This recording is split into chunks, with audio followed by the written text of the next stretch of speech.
আবার কাপড়টা পরালে? না না, ফটো তোলা আছে। মা, এই না না, বলো না, কি চাই তোমার? আমার বয়ফ্রেন্ডকে আমি বিয়ে করব। ওই মাতালটাকে? বাড়িতে রাজি তুমি করাবে, নলে এইরকম ঘটনা প্রতিদিন তোমার সাথেই হবে। কি হয়েছে বল। ঠিক আছে।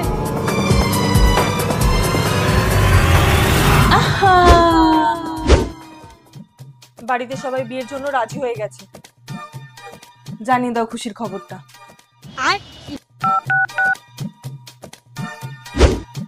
দাঁড়া, তোর আজ থেকে বাইরে বেরোনো বন্ধ। কেন বেরোতে পারবো না? কেন? রেকর্ডটা শোন।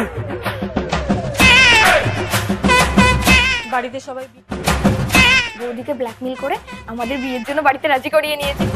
কি করে?